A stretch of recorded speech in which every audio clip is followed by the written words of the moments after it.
రోజు మా నాన్న మీ ఇంటికొచ్చి క్యాటరింగ్ గురించి చెప్తూ ఒక్క మాట అన్నారు గుర్తుందా? పెళ్లికొచ్చిన అతిథులు కడుపు నిండా తృప్తిగా భోంచేసి నా కూతుర్ని అల్లుణ్ణి మనస్ఫూర్తిగా దీవిస్తే చాలు అని. ఆ దీవెనలే వాళ్ళ జీవితాల్లో సంతోషాల్ని నింపుతాయని చెప్పారా లేదా? చెప్పండి.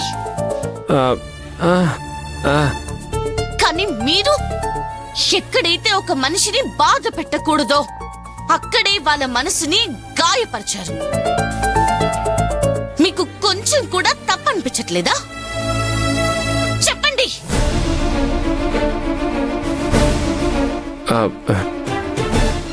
మరి హౌస్ ఓనర్ చేసింది కరెక్టా? టిప్పర్ లారీలో లోడ్ ఎక్కించినట్టు ఫ్యామిలీ అంతా బాగా తిని 101 రూపాయి చదివిస్తానని చెప్పడం కరెక్టా? అది అన్యాయం కాదా? అక్రమం కాదా? వాళ్ళనేమనకుండా ఆ అక్రమాన్ని అడ్డుకున్నా నన్ను తిడతావేంటి?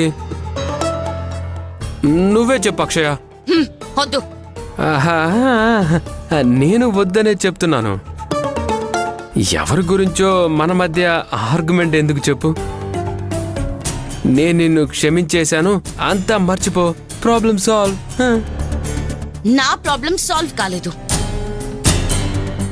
మీరేం తప్పుని అడ్డుకోలేదు. ప్రాబ్లం సాల్వ్ అనుకోవడానికి తప్పు చేసింది మీరు. భోజనానికి కూర్చున్నప్పుడు కూడా స్కూల్ పిల్లాడు మ్యాథ్స్ హోంవర్క్ చేస్తున్నట్టు అరిటాకులో ఉన్న ఐటమ్స్ అన్ని లెక్క పెడుతున్నారా? ఇక చాలా అక్షయ,